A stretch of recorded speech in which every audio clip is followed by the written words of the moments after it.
October 20 तारीखला सायंकाळी 8:30 दरम्यान विजयपूर रोडमध्ये ते नूर हॉटेलच्या पुढे जे घटनास्थळ आहे तिथं एक रॉबरी झालं होतं। त्यात भारतीय न्याय संहिता 2023 कलम 309(6), 311, 3(5) आणि हत्यार कायदा 425 अन्वये विजयपूर रोड जे घटना आहे त्याबद्दल विजयपूर नाका पोलीस स्टेशनला गुन्हे दाखल झाला। आणि त्यात असं जे फिर्यादीला जीवे मारण्याच्या धमकी दिलं, चाकूने वार केलं आणि त्यांना मारहाण केलं आणि त्यांच्याकडून चेन हिसकावून घेतलं होतं आणि इतर जे मारामारीच्या गोष्ट होतं त्यानुसार गुन्हे दाखल होऊन DCP परिमंडल श्री कबाडे, ACP श्री पवार, PI श्री दादा गायकवाड, क्राईम PI आणि इकडचं DB पथक अशा सर्वांनी मिळून या केसच्या आता डिटेक्ट केलेले आहेत। हे सोलापूर शहर पोलिसांचं एक महत्त्वाचं डिटेक्शन आहे। यात असा ब्लाइंड केस होतं आणि त्यामध्ये मॅक्सिमम ह्युमन इंटेलिजन्स वापरून जे ट्रेडिशनल इन्व्हेस्टिगेशनच्या स्किल्स आहेत ते वापरून फिर्यादीनी दिलेलं जे वर्णन आहे तिथं जे काय संभाषण झालं होतं, फिर्यादीनी दिलेलं वर्णन आणि यांनी पूर्ण तोंडात मास्क घातलं होतं आणि पूर्ण अंधेरे होतं तरीही त्या डिस्क्रिप्शनमधून आपलं रेकॉर्डवरील आरोपी पूर्ण शोध घेऊन सोलापूर शहर आणि ग्रामीण पोलिसांच्या अभिलेखावरील सर्व सराईत गुन्हेगारांच्या व्हेरीफाय करून त्यामधून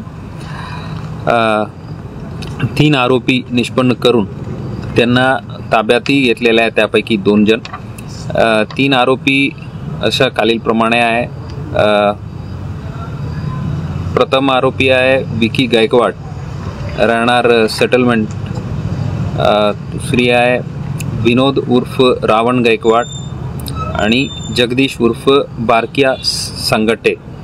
अशा 3 जणांचा निष्पन्न केलेला आहे आणि त्यापैकी विकी आणि रावण या 2 आरोपींना अटक करण्यात आलेले आहेत आणि त्यांच्याकडून जे लूट झालेले सोन्याच्या चेन, गुन्ह्यात वापरलेले चाकू आणि ते मोटरसायकल अशा एकूण 1,47,00,000च्या मुद्देमाल जप्त करण्यात आलेले आहेत। या कामगिरीबद्दल मी श्री कबाडे, श्री दिलीप पवार, श्री दादा गायकवाड, PI श्री वराळे, DBच्या प्रमुख Shri Sheetal Gaikwad, ASI Shri Pawar, head constable Sachin Har, Ganesh Shirke, Ajay Pardeshi, Shankar Bise, Laxmikant Phutane, police constable Saddam Abadija Ajay, Santosh Mane, Rahul Vitkar, Samadhan Markad, अमृत सुरवसे, संतोष चानकोटी, रमेश कोरसेगाव, स्वप्नील जाधव या सर्वांना मी अभिनंदन करतो। या डिटेक्शनमुळे त्या परिसरामध्ये आणि ग्रामीण पोलिसांच्या हद्दीत पण जे लूटमार होत होतं ते प्रतिबंध होईल अशा अपेक्षा आहे।